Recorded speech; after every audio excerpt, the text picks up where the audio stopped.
The hieroglyphs were never meant to be read. They were meant to be activated.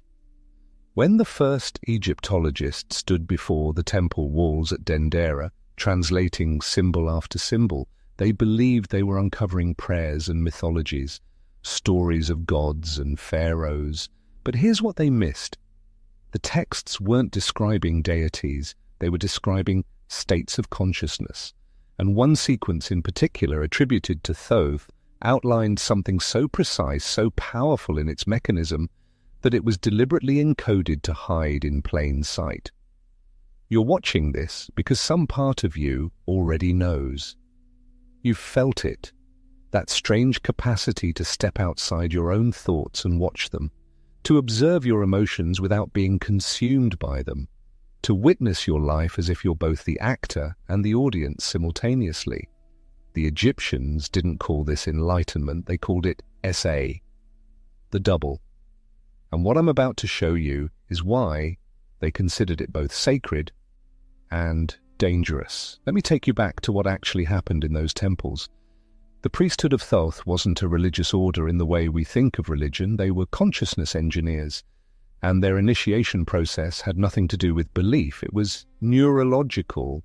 They discovered that human awareness could be trained to bifurcate, to split into two distinct modes of operation that could function simultaneously, or one mode experiencing, one mode observing.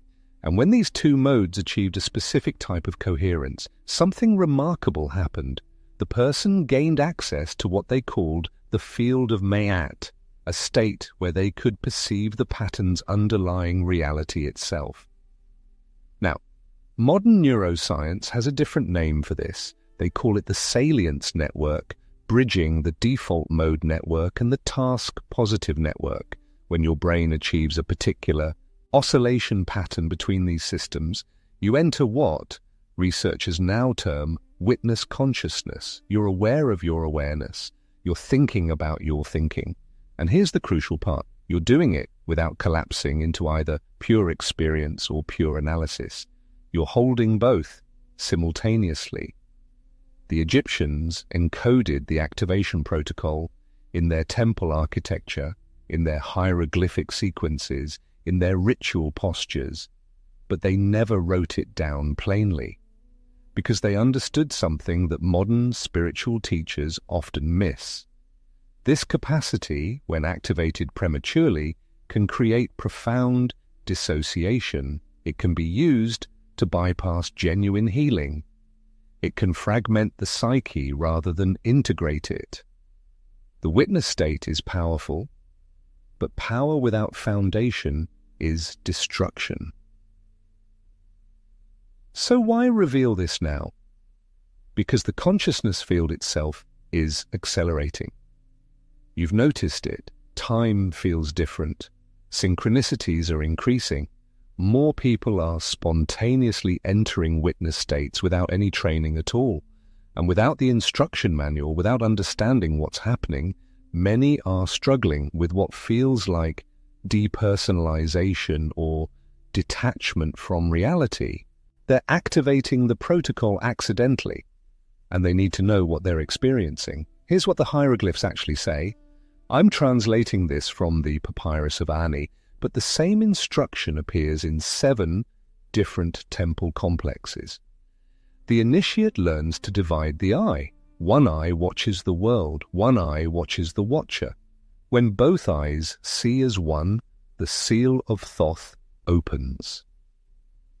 This isn't metaphor, it's instruction, and it's describing a specific configuration of attention that you can learn. But before we go into the practice, you need to understand why this was guarded. When you activate witness consciousness without proper integration, 3 things can happen. First, you can become what they called the hollow observer, someone so detached from their emotions that they lose the capacity for genuine connection. You're watching your life instead of living it. Second, you can experience what modern psychology calls derealization, the sense that reality itself is dreamlike or unreal. This happens when the observer mode becomes too dominant and the experiential mode weakens. Third, and this is the one the priesthood feared most, you can use witness consciousness to avoid necessary psychological work. You observe your trauma without processing it. You witness your pain without healing it. You become spiritually bypassed, aware but not transformed. The Egyptian initiation process had safeguards built in. Before anyone was taught the witness state activation, they underwent what was called the weighing of the heart. This wasn't symbolic. It was a genuine assessment of nervous system regulation, emotional processing capacity, and ethical foundation. Only those who had done the foundational work, who had stabilized their baseline consciousness, who had developed genuine self-compassion, who had demonstrated the capacity to hold complexity without fragmenting peace, and only they received the protocol. So let me ask you directly, have you done that work? Can you feel difficult emotions without either suppressing them or being overwhelmed by them? Do you have practices that ground you in your body? Can you maintain relationships while doing deep consciousness work? If you're answering no to these questions, what I'm about to share might not be appropriate for you right now. And that's not a judgment. It's protection. The ancient guardians of this knowledge weren't being elitist. They were being responsible. Still here? Good. Then let's talk about what this actually is. The witness state isn't about becoming emotionless. It's about developing what the Egyptians called the stable platform. Imagine you're standing on a boat in rough water. If you're rigidly locked to the deck, every wave throws you around. If you're completely loose, you fall over. But if you find that middle point, rooted but flexible, connected but not fused, you can ride the motion without being controlled by it. Witness consciousness is that stable platform for your awareness. In neurological terms, here's what's happening. Your default mode network is the part of your brain that creates your sense of self, that narrates your experience, that projects into past and future. Your task-positive network is the part that focuses on present-moment tasks, that analyzes and executes. Most people oscillate between these two. You're either lost in thought about yourself or you're focused on doing something. The witness state emerges when both networks remain active simultaneously at a specific ratio. You're self-aware and present. You're observing and experiencing. And that combination creates a third state that's more than the sum of its parts. The Egyptians discovered this through practice, through empirical observation of consciousness over thousands of years. Modern neuroscience discovered it through fMRI scans and brainwave analysis. Same truth, different tools, and both traditions agree on something crucial. This state can be trained. Here's where it gets practical. The protocol they used was and I'm simplifying, 3 years of temple training into something you can begin working with immediately, had 3 components: breath architecture, visual geometry, and attention placement. Each one does something specific to your nervous system. Together they create the conditions for witness consciousness to emerge. Let's start with breath architecture. The Egyptians used what they called the balanced current, a breath pattern that equalizes sympathetic and parasympathetic activation. You're not trying to relax. You're not trying to energize. You're creating equilibrium. Here's how it works. Breathe in through your nose for a count of 4. Hold for a count of 4. Breathe out through your nose for a count of 4. Hold for a count of 4. The square pattern, 4 equal sides. This does something specific to heart rate variability. It brings your autonomic nervous system into coherence. Why actually is the prerequisite for the observer mode to stabilize. But breathing alone won't do it. The second component is visual geometry. And this is where the Egyptian eye symbolism becomes literal instruction. They would practice what they called divided seeing. Without moving your head, become aware of your peripheral vision. You're still looking forward, but you're conscious of what's at the edges. This activates your parasympathetic nervous system and reduces default mode network dominance. It literally shifts which parts of your brain are most active. Then, and this is the key, you soften your focus. You're not staring. You're not spacing out. You're seeing without grasping. The Egyptians called this the open eye, as opposed to the fixed eye. Now here's where it integrates. While maintaining the square breath and the peripheral soft gaze, you place your attention in a very specific location, not on your thoughts, not on your body sensations, not on your emotions. You place your attention on the awareness itself. You notice that you are noticing. You observe that you are observing. And here's what happens. There's a moment, usually after 3 to 7 minutes of this practice, where something shifts. You feel yourself step back, not physically, spatially. Your awareness gains dimension. You're still fully present, but you're simultaneously watching yourself be present. The observer and the observed achieve distinction without separation. The first time this happens, it can be disorienting. You might feel like you're watching yourself from slightly outside or above your body. You might experience a sudden expansion of space around you. You might notice that your thoughts are happening, but they're not pulling you into them the way they usually do. This is the beginning of witness consciousness. The Egyptians called this moment the opening of the mouth, the point where the initiate could finally speak from both positions at once. But here's where most people make the first mistake. They try to maintain this state through effort. They grip it. And the moment you grip it, it collapses, and the witness state is achieved through precision, but it's maintained through allowing. You set up the conditions, the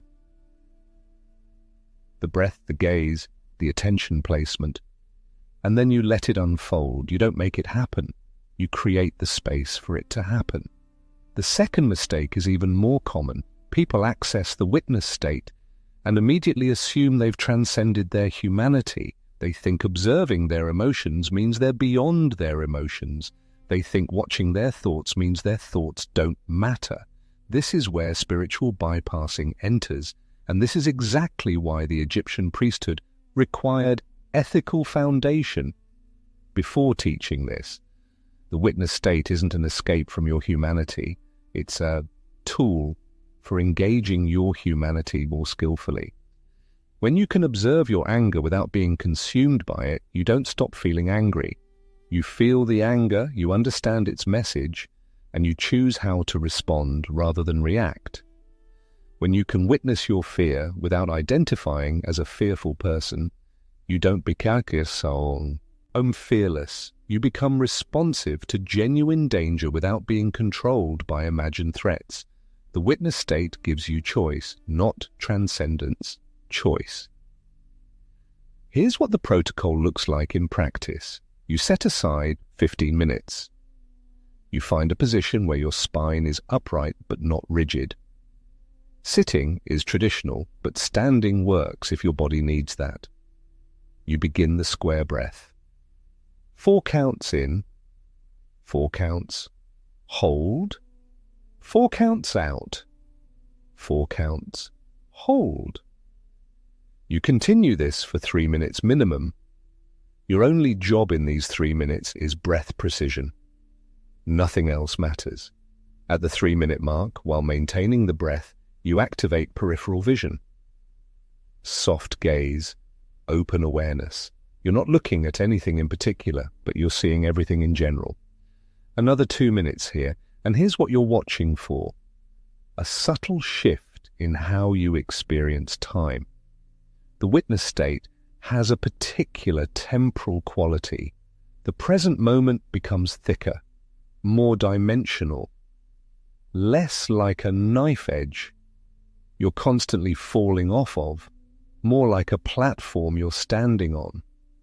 When you feel that shift, and you'll know it when it happens, you introduce the third component, You become aware of awareness itself, not your thoughts about awareness, not concepts of awareness. The simple fact that you are aware, you're conscious that you're conscious, and you rest your attention there on the consciousness that's watching the breath, watching the visual field, watching the thoughts that are still arising. You're not controlling anything, you're witnessing everything. Some of you are going to access this on your first attempt.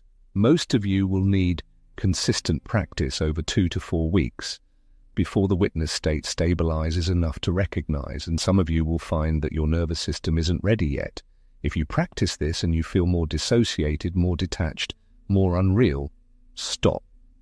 That's the feedback mechanism the Egyptians built in.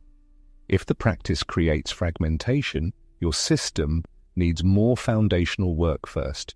Embodiment practices, emotional processing, trauma integration. There's no hierarchy here. It's just sequencing. But when you do access it, when the witness consciousness comes online and stabilizes, everything changes. Not dramatically, not suddenly, but fundamentally. You start to notice that you have space around your reactions. Someone criticizes you, and instead of immediately defending or collapsing, there's this gap, this moment where you can feel the criticism landing, observe the defensive impulse arising, and choose whether to act on it. That gap is freedom. That's what the Egyptians were pointing toward. You notice that your anxiety doesn't control you the same way. You can feel anxious and simultaneously observe the anxiety. And in that observation, the anxiety loses some of its grip, not because you're suppressing it, because you're including it in a larger field of awareness. The anxiety is still there. It's still giving you information, but it's not the totality of your experience anymore. You start to see patterns you couldn't see before. The way you recreate the same relationship dynamics, the way you sabotage yourself at specific thresholds, the way you use certain behaviors to avoid certain feelings. The witness consciousness shows you the pattern without the shame. You're not bad for having these patterns, you're human, but now you can see them clearly enough to work with them. And here's the deepest layer, the one that explains why this was considered sacred. When witness consciousness fully stabilizes, you begin to access what the Egyptians called the field of Ma'at. You start to perceive the underlying coherence in reality, the way everything is connected, the way your consciousness is affecting the field around you, the way intention shapes probability. This isn't mysticism, this is observable, but you can only observe it from the witness position. When you're fully identified with your thoughts and emotions, you're too close to the pattern to see it. When you achieve observer position, the pattern becomes visible. This is what Thoth represented, not a god, not a being, a state, a capacity, a technology of consciousness that allows you to perceive and participate in reality at a deeper level than ordinary awareness permits. And the reason it was guarded, the reason it was never written plainly, is because this capacity comes with profound responsibility. When you can see the patterns, when you can witness the connections, when you understand how your consciousness affects reality, you can no longer pretend ignorance. You can't unsee what you've seen. You can't go back to unconscious reactivity without knowing that you're choosing it. The witness state is a kind of growing up, and like all genuine maturation, it's irreversible. So use this carefully. That's not a dramatic warning.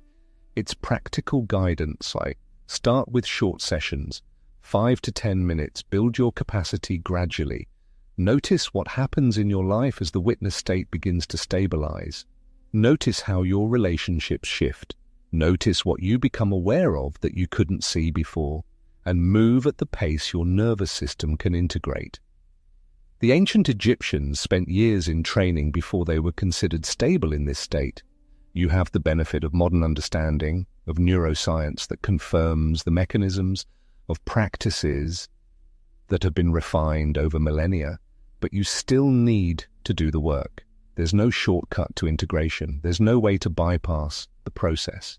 And if you find this practice opening something in you, If the witness consciousness begins to stabilize and you start to see reality differently, remember what the priesthood knew. This isn't about transcending your humanity. It's about fully inhabiting it. It's about being human with more awareness, more choice, more capacity to respond skillfully to what life brings. The double isn't two separate selves, it's one self with dimensional awareness. The secret Thoth never wanted revealed wasn't the practice itself, it was what the practice reveals about who you actually are. You're not your thoughts, you're not your emotions, you're not and your sense of self. You're the awareness in which all of that arises. And when you realize that experientially, not just conceptually, when you can rest as that awareness while still fully engaging with life, you access a freedom that nothing external can give or take away. That's what they were protecting, not a technique, a truth. And they knew that truth, experienced prematurely, could shatter someone. But experienced at the right time, with the right foundation, in the right way, it liberates. You're here because some part of you is ready. Trust that, but also trust the wisdom of pacing. The hieroglyphs aren't going anywhere. The protocol has existed for thousands of years. It will still be here tomorrow, next week, next year. Work with it consistently. Build your capacity gradually. Let your nervous system integrate what you're accessing and watch what unfolds. The observer is already present. You don't have to create it. You just have to recognize it. And once you do, once you experientially know that you are the awareness witnessing everything, not the things being witnessed, reality reorganizes around that recognition. That's the activation. That's the protocol. That's what was hidden in plain sight on those temple walls for anyone ready to see. The question was never whether you have access to this capacity. You do. Every human does. The question is whether you're ready to use it responsibly, to integrate it fully, to let it transform how you engage with reality, not to escape reality, to participate in it more consciously